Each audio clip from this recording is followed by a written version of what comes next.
Now we're in the basement of a client from Mates Home Services with Ken, who's going to explain to us different options for water treatment, specifically Easy Water. Easy Water is a no-salt substitute for water treatment. And there was a lot involved when you use the salt treatment. Maintaining a salt softener can be a hassle. Okay. 50 or 80 pound bags of salt being put in possibly monthly, the cost of the salt, the maintenance, there's a screen and injector that should be cleaned at least once a year, and also the amount of water that a salt softener wastes yearly during its regeneration cycle. The Easy Water saves not only the salt cost for a year, but also the water waste. If you have not had any type of water treatment and you do have hard water, you will have scaling in your pipes, you will have sediment buildup in the water heater and other water appliances.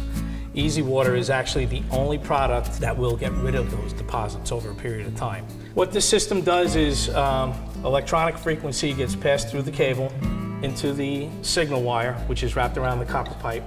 Frequency goes in and bombards the calcium and magnesium minerals. Eventually, all those deposits in the older pipes and in the water heater will eventually start to break away, clean itself out, and it will treat the whole entire house. Now, what about the cost to operate? The Easy Water costs about what it costs to keep a 30-watt light bulb lit for a year. So Really? that's your only cost. We see the differences definitely between the salt versus Easy Water. Right. Now, what do you find is the benefits? Water softeners regenerate usually somewhere around 2 o'clock in the morning and run for about 2 hours to clean their bed. That's 2 hours of water wasted. So this doesn't use any additional water. The water you're saving. The water you're saving and the water that goes down the drain. You're not putting any burden on the sewage treatment plant, and you're saving money that way. Great. We like saving money and we love being kind to the environment. Wonderful. Thanks, Ken.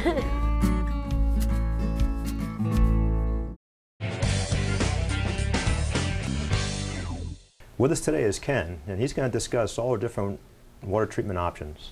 Ken? Thanks, Dave.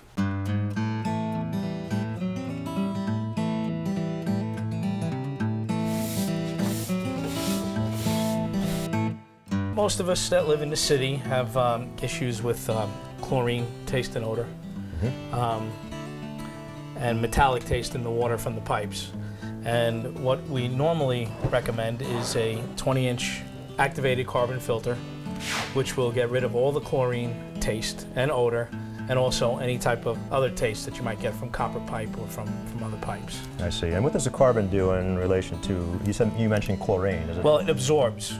Also, it absorbs the chlorine into the carbon. It absorbs chlorine into the carbon, right. And any of the taste or any other impurities that are there that cause a taste will be absorbed into it. So what else do we have here? Well, for our friends that have private wells and are concerned with larger pieces of silt, sand, or sediment being pumped up from the well, we have this whole house filter, but it's a sediment filter. So it's just made to catch larger pieces of dirt and stuff before it gets into the house.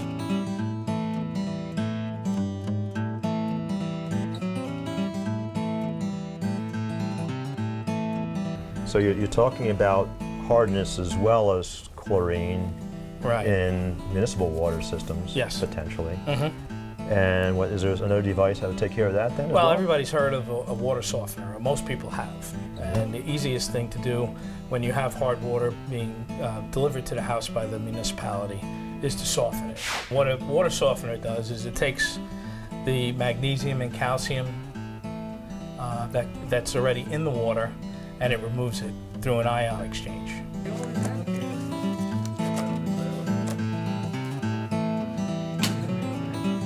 Neutralizer, your softener, and your brine tank. So when the softener needs to clean itself, it'll pull the salt from the brine tank and wash out all that hardness that attaches itself to the resin bed.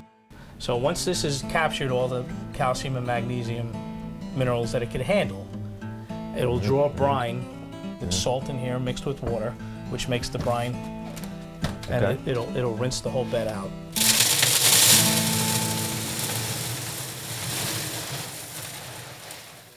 Now, how would I know if I have hard water? We come out and do a free water test for you. Okay. So you can not test, only us, but I mean, you can take it to a, you can test a lab. for, you can test for the hardness and Yep. And the people know they have hard water. They have the staining on the shower doors. They have the chrome faucets are hard to clean. They have that white crust on them. Right. So this The white sediment and the ice cubes, I seem to have the an white issue sediment with, and the ice cubes, yeah.